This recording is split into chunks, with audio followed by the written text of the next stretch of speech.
ada perempuan yang pinginnya masih menstruasi terus. Wah. Ya, iya. Apakah sering melakukan onani atau masturbasi? Kalau menopause, mohon maaf itu, mengalami layu gitu ya. Ya, jadi tidak kencang lagi. Kita bisa saling ciuman kalau sehari 2-3 kali.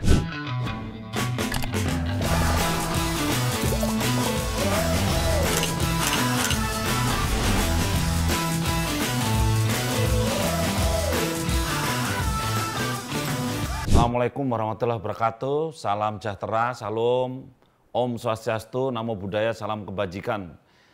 Kita berjumpa lagi di dalam diagnosa, dialog ringan obrolan santai bersama saya, Dr. Hasto, dan hari ini ada tamu istimewa. Ini Ibu Dewi Yul yang luar biasa. Yes, Assalamualaikum Waalaikumsalam. warahmatullahi wabarakatuh. Waalaikumsalam warahmatullahi wabarakatuh.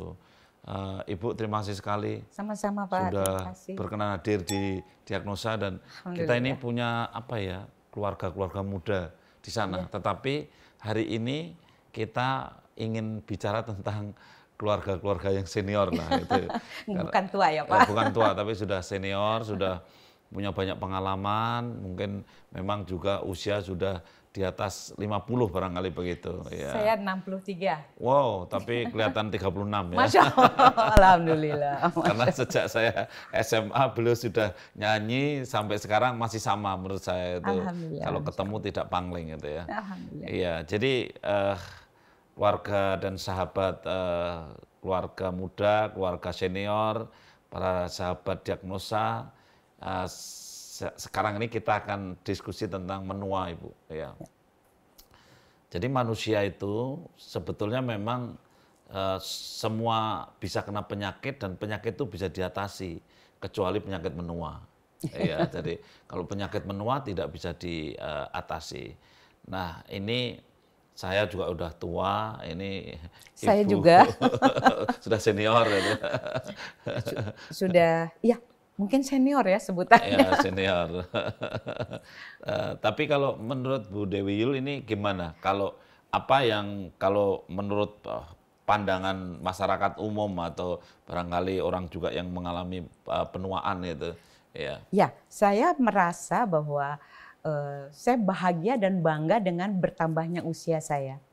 Jadi saya dalam pemikiran saya, usia itu kan hanya angka. Jadi buat yang usia-usia seperti ini, saya tidak merasa menua hanya karena saya makin tua. Karena buat saya menua itu sudah alami, sudah memang harus kita terima. Itu sudah qadarullah, sudah sunatullahnya begitu. Tapi bagaimana dalam menjalani masa ketuaan itu pemikiran kita tetap positif, kita merasa tetap bisa menjaga kebahagiaan kita, mencari celah untuk selalu bersyukur. Jadi buat saya itu yang saya lakukan. Iya, ini luar biasa loh. Tua itu kan, menua itu hanya angka ya. Tapi yang penting pikiran-pikirannya masih luar biasa, dan bahkan kan kalau ada orang mengatakan tua itu pasti, tetapi dewasa itu butuh perjuangan. Gitu. Jadi kalau Ibu kan ini ya tidak hanya tambah angka, tetapi kedewasaannya kan luar biasa.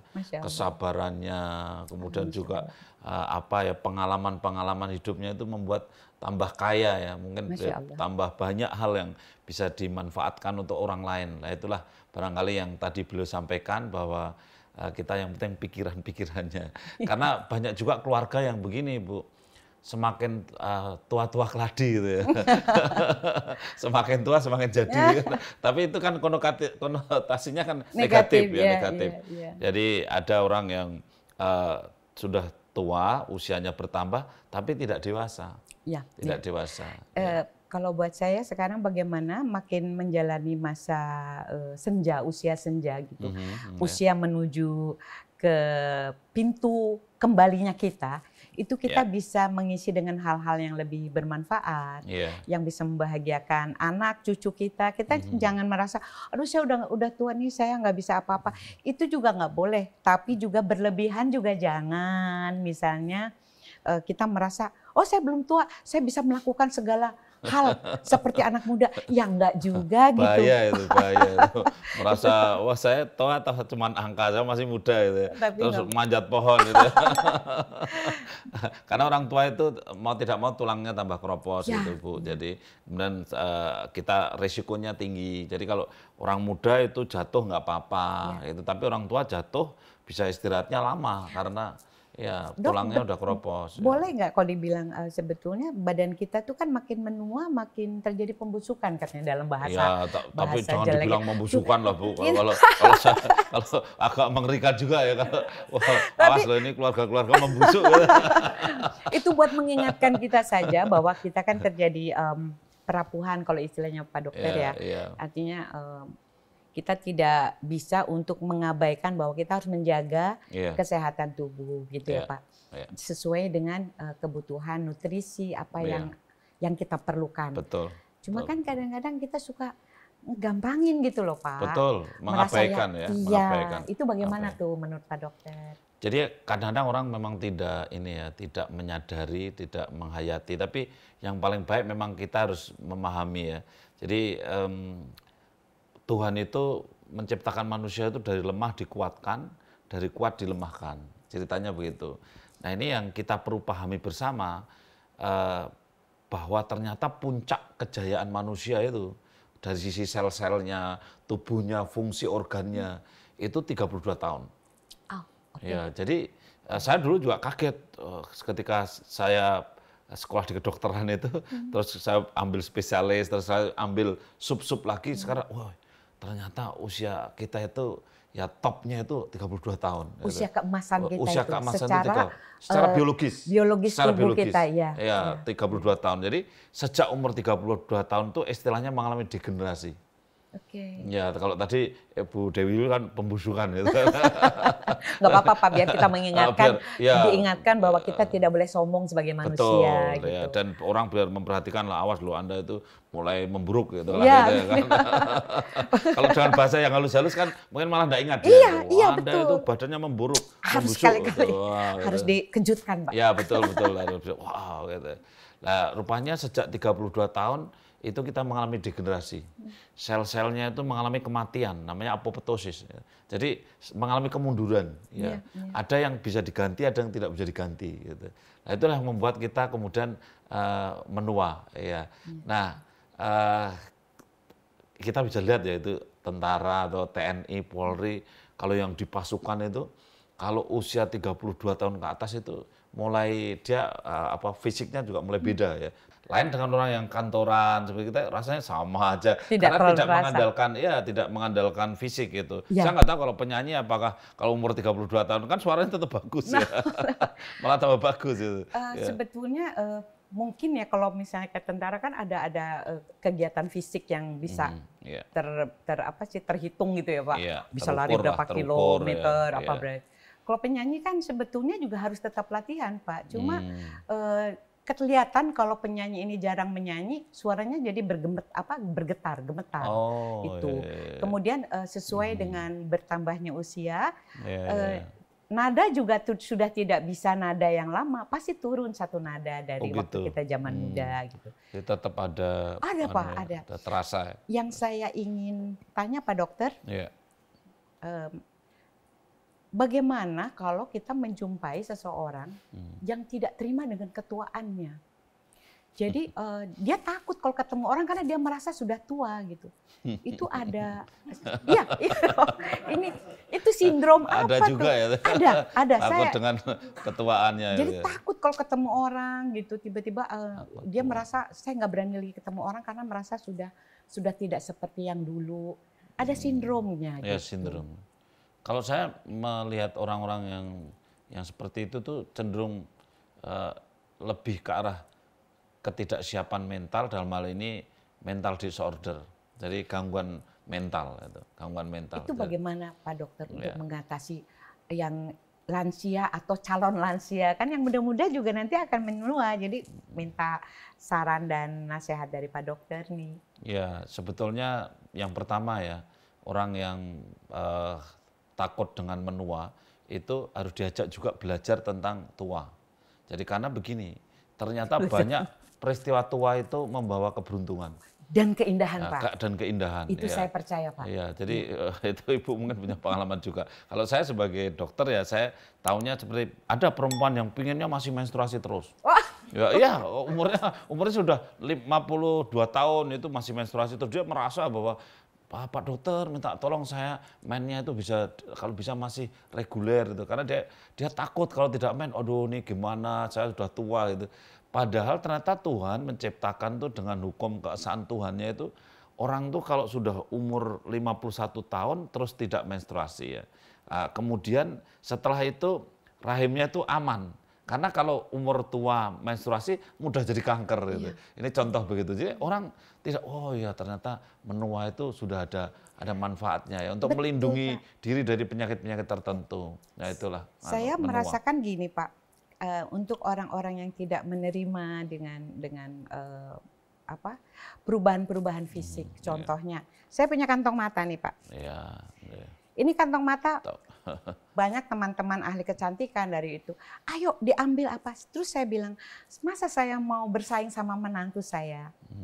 Saya pernah melewati masa saya umur 25, 30 dan tidak berkantong mata. Saya bilang ini cerita tentang perjalanan sejarah hidup saya. Saya sudah di usia sekian. Meskipun kita sebagai wanita wajib merawat, tapi harus mau menerima bahwa kita akan terjadi perubahan-perubahan. Dan saya meyakini Tuhan memberikan kecantikan di setiap usia yang dijalani oleh seorang wanita. Betul, saya punya keyakinan. Iya. Dan selama dia tidak dirubah-rubah oleh tangan manusia. Betul. Gitu. Kan banyak orang yang tua itu keren gitu ya, keren karena wajahnya itu sesuai dengan umurnya gitu. Jadi kelihatan keren. Ada tuh orang umurnya tuh 70 rambutnya tahun, putih, keren. Rambutnya putih, matanya tajam gitu, kantong matanya juga tebel tapi dia sangat berwibawa itu. Dan percaya diri. Percaya diri. Ya. Mungkin kantongnya juga tebel beneran. Tidak hanya kantong matanya. Itu juga sih. Itu juga ada pengaruhnya. Ada pengaruh. Tapi gini Ibu, jadi tadi kan pertanyaannya kan ada orang yang takut tua ya, jadi harus paham betul, kita ajak, makanya kita harus banyak baca gitu tentang masalah-masalah kesehatan, itu penting. Nah BKKBN ini kebetulan punya program Bu, namanya Bina Keluarga Lansia, ya BKL ya, Bina Keluarga Lansia, sehingga BKKBN ini kan punya tugas untuk membina keluarga. Nah keluarga itu ada keluarga yang muda, ada yang remaja, ada yang usia produktif, kemudian ada lansia. Nah kita sebetulnya ingin juga di dalam Bina Keluarga Lansia itu kita hadir di tengah-tengah keluarga, kemudian kita bisa memberikan katakanlah edukasi kepada keluarga-keluarga lansia. Nah, mudah-mudahan orang-orang yang kemudian seperti yang Ibu Dewi katakan tadi yang takut menua, cemas, itu akan sedikit banyak terobati lah. Lewat diagnosa ini bisa terobati ya. Bisa ada pemahaman baru, pencerahan ya. Harapannya seperti itu. Karena tadi saya di depan disampaikan bahwa itu cenderung ke gangguan jiwa itu. Orang yang tidak bisa menerima kondisinya. Jadi antara kenyataan dan angan-angannya itu tidak matching. Padahal orang gangguan jiwa itu aslinya seperti itu. Orang yang ODGJ yang ngomong sendiri-sendiri itu hanya tidak bisa menghayati antara yang ada di depan mata dan yang ada di pikirannya. Halusinasinya. Halusinasinya. Yang di depan mata itu cuma pohon pisang. Tapi itu menurut dia itu wah ini wanita cantik sekali gitu. Sehingga pohon pisang itu diciumi gitu. Loh ini kan tidak bisa matching ya antara apa yang ada di dalam realita dengan yang ada di dalam pikirannya. Jadi putusnya antara realita dengan angan-angan itulah gangguan jiwa. Makanya Bu, kalau saya dulu pernah praktek kalau mau jadi dokter umum kan harus belajar dulu tentang gangguan jiwa juga. Sehingga praktek di tempatnya orang-orang yang gangguan jiwa itu. Saya sama psikiater yang ngajari saya dokter ahli jiwa, semua pasien yang gangguan jiwa selalu ditanya, apakah Bapak atau Ibu itu dulu atau Mas atau Mbak itu dulu atau sekarang sering melakukan onani. Dia pertanyaan gitu, atau masturbasi. Karena orang yang onani atau masturbasi itu belajar untuk memisahkan diri antara jiwa dan angan-angan, antara kenyataan dan angan-angan itu. Lah, itu belajar gangguan jiwa loh itu, Bu. Ya, makanya itu tanda-tanda awal gangguan jiwa itu ya. Iya, makanya kalau dokter ahli jiwa selalu tanya itu. Itu kan dia sebetulnya yang di depan kita yang real tuh cuman guling biasa itu kan. Wah, tapi mungkin dibayangkan bahwa itu luar biasa itu. Akhirnya memisahkan antara realita dengan angan-angan. Nah, jadi hati-hati loh orang yang sering belajar memisahkan diri antara realita dan angan-angan itu melatih diri untuk gangguan jiwa. Oleh karena itu kalau kita jadi orang tua ya sudahlah, kita ada realita ya kita terima dengan baik, dan ternyata di balik itu banyak hikmahnya. Nah, itulah makanya kita ini penting untuk hadir di tengah keluarga untuk melakukan bina keluarga lansia itu. Luar biasa, ya. Hebat Pak. Kira-kira kalau Ibu kan pengalamannya banyak banget ini, ya mungkin bisa cerita dikit lah bagaimana menerima kenyataan itu, kemudian dengan yang ada kaitannya dengan perjalanan hidup yang menua itu, yang kemudian itu justru menjadi suatu nilai tambah bagi kehidupan. Iya, saya itu hanya berpikir bahwa kita itu harus bergembira dan bersyukur bahwa kita sudah bisa melewati sampai ke titik ini. Dan penuaan itu apapun yang tercermin pada fisik kita, wajah kita, itu banyak bercerita tentang perjalanan hidup kita. Bisa dibayangkan kalau kita udah umur 60, ingin terlihat 30 tahun kemudian. Saya menghargai yang memilih itu untuk mengganti atau membedah wajah dengan supaya lebih cantik, itu oke. Tiap orang kan punya alasan sendiri. Tapi kalau buat saya pribadi, inilah yang sudah harus kita hadapi, karena beriringnya waktu, Tuhan sudah memberikan momen istimewa kepada kita. Di tiap usia kita akan diberikan kebahagiaan-kebahagiaan yang sebetulnya hanya bisa disadari kalau kita mampu untuk melihat betapa banyak nikmat syukur yang Allah sudah berikan kepada hidup kita. Iya, betul sekali. Jadi kalau kita bisa melewati tahapan-tahapan, kemudian tahapan-tahapan itu terlewati dengan baik, secara biologis fisik kita mampu menjalankan tugasnya di setiap etapa kehidupan, itu sudah suatu hal yang luar biasa. Masih bisa bermanfaat di ujung usia, itu sudah disyukuri. Bisa bermanfaat, bisa masih membahagiakan orang lain, masih bisa berarti buat anak maupun cucu gitu. Bisa dibayangkan kalau kita tidak mau menerima kenyataan bahwa usia akan menggerogoti fisik, bisa dibayangkan apa yang terjadi. Sementara kita harus mengurus cucu kita memanggil-manggil kita merasa nggak mau tua, wajah kita seperti 30 tahun, padahal sebetulnya dalam kita udah 65, udah 70. Iya, itu. Cucu kita bingung, ini nenek kita ini tante apa?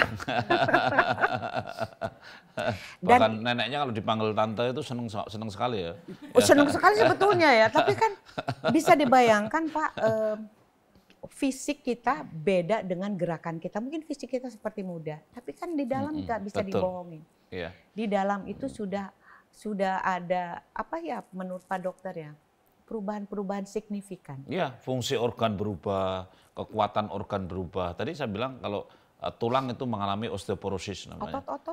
Ototnya mengalami, kalau menopause mohon maaf itu, mengalami layu gitu ya. Jadi tidak kencang lagi. Itu suatu mekanisme yang gitu. lumrah lah, yang biasa gitu. Jadi kalau misalnya ya orang itu ototnya masih kuat sekali, padahal tulangnya keropos. Ototnya dulu ateh sehebat-hebatnya, padahal tulangnya keropos. Itu malah tidak imbang gitu ya. Suatu saat jangan-jangan maunya memukul dengan otot yang kuat, begitu mukul tulangnya patah gitu ya. Karena sudah tidak imbang lagi antara kekuatan tulang dengan kekuatan ototnya. Otot kan yang membalut tulang dan bisa dipakai untuk kontraksi, dipakai kekuatan untuk memukul, yang dilatih itu otot itu. Jadi sebetulnya ini orang-orang tua kita ini memang tiap tahapan ada hal yang terjadi. Dan ketika perempuan itu bisa menjalankan tugasnya sebagai seorang ibu, bisa hamil, itu sudah bisa luar melahirkan, itu sudah luar biasa. Luar biasa. Saya lihat orang hamil itu ya bahagia itu ya orang hamil tuh saya sering melihat perempuan-perempuan yang hamil dan senang dan bahagia itu bahagianya itu betul-betul melewati menembus batas kebahagiaan itu ya. Karena memang hamil diinginkan itu. Meskipun ada kebalikannya juga, ada yang penderitaannya menembus batas penderitaan ya ada, karena hamilnya tidak diinginkan gitu ya. Tapi ketika kita positive thinking bahwa hamil itu semua diinginkan, sehingga ketika melewati masa reproduksi itu dia juga bisa menjalani kehamilan, bisa menjalani melahirkan itu bisa menyusui. Ya bisa menyusui, luar biasa. Jangan berpikir, waduh kalau saya hamil nanti perut saya kendor, kemudian setelah itu ada lipatan-lipatannya. Lah pikirkanlah orang yang tidak bisa hamil itu kemana-mana untuk cari cara agar bisa hamil. Bayi tabung, kerjakan bayi tabung, macam-macam sulitnya setengah mati. Jadi ketika bisa melewati masa reproduksi dengan baik ya kita bersyukur. Gitu dan kan. Pada saat kita menjelang usia di ujung ada perubahan-perubahan yang kita terima. Terima barangkali juga untuk mengatasi menerima secara wajar ya mungkin mau berkonsultasi pada yang ahlinya. Betul, ya betul. Ya memang ada kritik-kritik orang ya. Sekarang ini orang kita ini sering nggak mau membaca itu loh Bu. Konsultasi juga mungkin. Sekarang harus denger aja YouTube aja Pak. Kalau nggak mau baca nggak mau, maunya cuma baca WA saja. Itu dia. Itu loh. Nah, ini orang-orang yang kena penyakit membaca WA ini, kalau kita ajak baca literatur itu nggak tahan dia. Jadi konsentrasinya enggak bisa, karena biasanya cuma pendek-pendek saja. Baca WA mau Pak, tapi kalau baca panjang-panjang alasannya, aduh mata saya udah susah nih, saya udah itu, ini. Iya. Sekarang buka YouTube, diagnosa dialog ringan ngobrol santai bersama Pak Dokter. Jadi banyak pemahaman, banyak pembelajaran baru gitu. Sekarang dengar aja kalau nggak mau baca buat yang lansia ya Pak. Ya boleh ya. Kalau yang udah lansia kalau baca udah sulit, kacamatanya juga udah tebel itu ya. Ya mungkin. Buka YouTube. Buka YouTube. Ya paling tidak belajar lah gitu ya. Supaya kita ada literasi itu, karena kita itu masalahnya kurang literasi sehingga akhirnya banyak masalah, stres. Nah itulah kita menghadapi masa tua memang harus banyak. Dan banyak juga buka YouTube lansia-lansia gosip artis yang dicarinya. Wah, ini. Betul kan? Ya, ini. Nggak apa-apa juga sih, cuma diimbangi. Pengakuan lansia dan artis sekaligus. Saya jarang senang buka gosip-gosip artis, Pak. Karena saya prihatin sekarang keluar konteks sedikit. Karena yang ditayangkan tuh material. Oh si ini kekayaannya ini rumahnya ini tuh ya kurang menarik lah istilahnya. Pemahaman kayak gini, pembelajaran seperti ini kurang diminati itu. Dan kita ini di Bina Keluarga Lansia kan membina juga Bu. Jadi bagaimana agar mereka memanfaatkan waktu dengan baik. Dan dia memanage masalah ekonomi keluarganya itu. Jadi kalau usul saya sih ya, daripada kita ngegosip kemudian mendengarkan yang justru itu menggunjing orang sebetulnya bagian dari pergunjingan gitu ya, mungkin lebih baik kita yang positif-positif tadi. Jadi bagaimana ya kita sebagai orang tua masih bisa menjalankan tugas fungsi ekonomi keluarga, karena di dalam keluarga itu ada fungsi ekonomi, kemudian ada fungsi pendidikan, ada fungsi agama. Mungkin kalau udah tua pengalamannya banyak tentang agama, dia bisa cerita, memberikan pendidikan agama pada anak cucunya. Itu sebetulnya di dalam Bina Keluarga Lansia ini harus bisa menjalankan fungsi-fungsi tadi. Jadi fungsi-fungsi itu tidak boleh hilang di dalam keluarga meskipun keluarganya sudah lansia. Mulai dari fungsi agama, pendidikan, ekonomi, cinta kasih.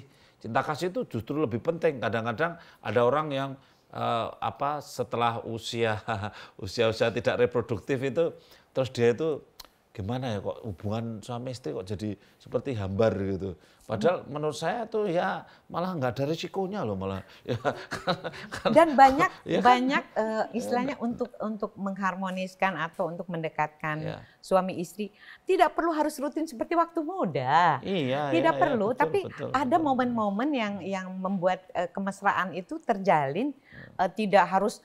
Kan beda secara usia, secara mungkin gairah udah berbeda. Tapi kasih sayang itu tetap bisa diaplikasikan, diwujudkan dengan berbagai macam bentuknya.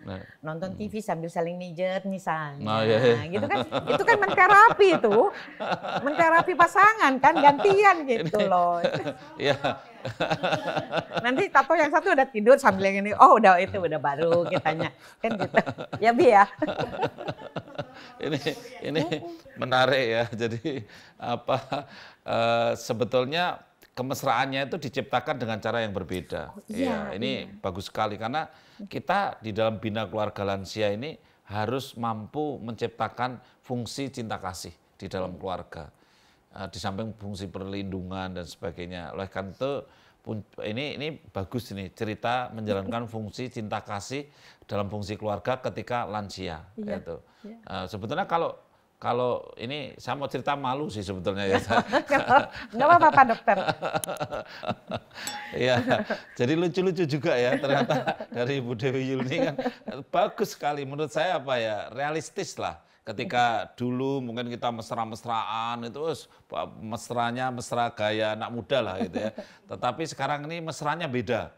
Jadi ketika suami bilang, aduh kaki saya sakit, coba kita pijiti. Istri dulu, aduh aku pijiti kamu kok jadi sakit. Ganti dipijiti kan gitu. Itu kemesraan luar biasa. Itu kemesraan yang luar biasa. Saling menanyakan gimana kakinya yang kemarin udah bagus belum.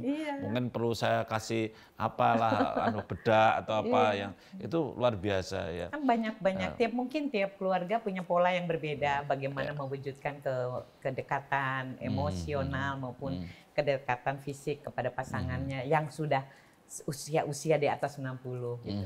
Jadi istilahnya banyak cara untuk tetap mengharmoniskan atau mewujudkan memperlihatkan kasih sayang. Iya. Saya tuh punya pengalaman tapi mau cerita itu agak nggak enak itu Bu. Jadi, tapi saya enak-enakan saja ini ya. Karena tadi Bu Dewi Yul juga sudah cerita pijit-pijitan itu tapi malah yang satu ketiduran. Gitu. jadi saya tuh gini, dulu waktu saya masih muda itu ya, sehari bisa operasi 5 sampai 10. Loncat sana, loncat sini, operasi sesar di sana, operasi sesar di sini, operasi miom, kiste itu, sebagai dokter kebidanan yang masih muda gitu ya. Tapi waktu itu saya enggak ada kemesraan dengan istri itu ya. Karena apa? Kita sibuk sekali. Istri saya dokter spesialis anak, saya spesialis kebidanan. Wah itu saya ngejar pasien hamil ke sana, istri saya ngejar pasien melahirkan di sana, itu beda-beda jurusan itu. Sehingga ketemu itu sudah capek itu, ketemu capek. Kadang-kadang kemesraan jadi malah tidak ada gitu. Karena kita pulang juga capek, istri juga capek gitu ya. Kadang-kadang kan nasihatnya kalau suami pulang kan istri bangun nyambut dengan baik gitu, mau tanya mau minum apa, makan apa, itu kan senang sekali itu. Tetapi kan itu tidak bisa terjadi. Nah setelah itu lama-lama saya umur 40 lebih itu sudah mulai ternyata kita harus tetap ketemu dengan istri. Kalau mau pergi pamit, itu istri juga pamit. Ya, kita bisa saling ciuman kalau sehari 2-3 kali. Tapi ini ciuman seremonial loh. bukan ciuman nafsu ya, bukan ya. Ini ciuman seremonial. Ini real ini. Jadi saya itu menjaga fungsi keluarga. Dalam cinta kasih saya melakukan ciuman seremonial. Jadi gimana tuh Pak Dokter seremonial tuh? Ya seremonial gini, kalau saya mau pergi saya pasti cium istri dulu gitu. Kalau misalnya saya waktu itu pekerjaan berat-berat ya, misalnya saya waktu saya jadi bupati di Kulon Progo itu misalnya, wah saya di demo ini hari ini yang demo 500, waktu itu pindah bandara, saya berangkat tuh merasa, saya pamit istri dulu lah, biar selamat, saya cium dulu. Iya kan doa gitu. istri langsung. Terus ini mau sidang istimewa paripurna itu, waduh ini agak stres juga nih, jadi terus pamit dulu sama istri. Ini sebetulnya Bapak narik energi istri loh Pak. Betul, mungkin pikiran saya juga betul ini menarik energi istri, sekaligus saya menjalankan fungsi cinta kasih Bu. Karena istri saya kan juga, aduh suami saya nyium saya ya. Iya. Energi ibu bahagia, Bapak tarik kebahagiaan itu. Saya menarik kebahagiaan dari ibu. Ibu juga merasa dibahagiakan juga. ini pengalaman Bu ya, pengalaman. Jadi ternyata ya enak juga. Kecil, dalam arti apa menenangkan dan menenteramkan. Jadi saya bilang ini ciuman seremonial tapi dari jangan malas untuk memeluk pasangan, jangan malu untuk memeluk. Mengusap. Anak juga perlu. Kalau udah tua kan kita hidup tinggal berduaan. Anak kan sudah punya kesibukan masing-masing. Daripada ngusap-ngusap tembok kan ada di kan ada suami, ada istri diusap, dipeluk gitu kan. Loh ini keluarga keluarga lansia ya, keluarga yang sudah senior, dengarkan baik-baik ya. Jadi membelai, mengusap itu sangat menenangkan. Dan Iya. itu terapi ternyata, membahagiakan. Mungkin Pak Dokter lebih tahu hormon apa itu yang jadi tumbuh karena kita merasa disayang. Iya, ada dopamin Bu yang keluar itu. Jadi kalau orang tuh kalau bahagia dicintai atau bahagia mencintai itu dopaminnya keluar itu. Kalau anak-anak muda itu kalau baru jatuh cinta di WA saja langsung itu karena dopaminnya keluar itu. Jadi apalagi dia bisa ketemu janjian gitu. Makanya saling mencintai itu membuat kita tambah bahagia dan dopamin itu saya sering kalau misalkan Bu Dewi Yul nyanyi kemudian dikasih tepuk tangan Masya Allah itu dopaminnya keluar loh Bu, itu Ibu akan langsung semangat itu. Ada pemain bulu tangkis itu jedes itu kemudian yang disuraki dan yang di smash nggak bisa ambil nggak bisa ambil bolanya itu langsung yang smash itu dopaminnya naik itu. Makanya saya sering cerita ini sama para lansia juga penting ya. Lansia itu kan merokok itu kan kurang sehat ya. Jadi apalagi kalau sudah lansia merokok itu kan ya, perlu dikurangi lah itu. Dikurangi Pak, jangan di stop. Bahaya juga kalau langsung di stop. Ya dikurangi. Dikurangi itu tapering off lah. Jadi sedikit demi sedikit. Ya betul. Tapi hati-hati juga Bu. Dikurangi ya. Saya udah ngurangi Pak Dokter. Loh kok masih habis banyak lah, maksud saya mengurangi rokoknya teman saya. Wah ini celelean juga ini. Jadi mengurangi rokoknya temannya ternyata itu. Lah itu karena gini, orang merokok itu bisa fresh, segar karena begitu nikotin disedot, dopamin keluar. Gitu. Sehingga akhirnya itu habis kerja keringatan makan langsung rokok. Ya saya dulu juga pernah habis operasi berdarah-darah, habis itu minum, habis itu ngerokok, seger sekali. Pernah juga kan Pak? Pernah juga mengalami melakukan seperti itu. Lah tetapi dopamin itu bisa diganti dengan cara bernyanyi, di applause, kemudian naik dopaminnya, kemudian olahraga yang permainan juga naik dopaminnya itu. Tidak ada tuh orang cemas, langsung cari korek api. Kan tidak ada. Karena apa? Karena udah bahagia, udah senang bahagia itu. Nah itulah kita banyak cara ya untuk membahagiakan pasangan supaya kita saling tetap menjaga fungsi cinta kasihnya. Cinta kasih ya. Jangan lupa gini-gini ya. Jangan lupa sayang. Bahasa isyaratnya sayang. Bahasa isyarat. Ya ini kita tidak terasa sudah lumayan kita diskusi ya. Terima kasih Pak. Ya, saya yang terima kasih karena keluarga lansia di sana itu kangen sama Ibu Dewi Yul ya. Alhamdulillah. Apalagi suatu saat besok bisa nyanyi di YouTube itu ya, mungkin untuk di-share kepada lansia-lansia kita. Suara Bapak bagus loh, dari bicaranya aja bagus. Saya tuh gini Bu, pernah Bapak kalau nyanyi bagus, tapi lebih bagus kalau tidak nyanyi. Wah, itu berbahaya itu. Suaranya dibilangnya mikrofonis. Waduh, terima kasih. Sama-sama, Baru kali ini saya dibilang langsung dopamin saya naik. Ya baik, keluarga ini saya tidak bilang keluarga muda ya, tetapi ini para keluarga yang sudah senior, keluarga lansia. Kita bertemu dalam diagnosa yang sangat bermanfaat dan Ibu Dewi Yul terima kasih sekali. Terima kasih sama-sama Pak. Mudah-mudahan kita nanti ketemu lagi ya Bu ya. Kita bisa diskusi tentang hal yang bermanfaat terutama terkait dengan masalah lansia. Semoga keluarga-keluarga yang sudah lansia saya doakan tetap menjadi keluarga yang tentram, yang damai, sakinah, mawaddah, warahmah. Ya.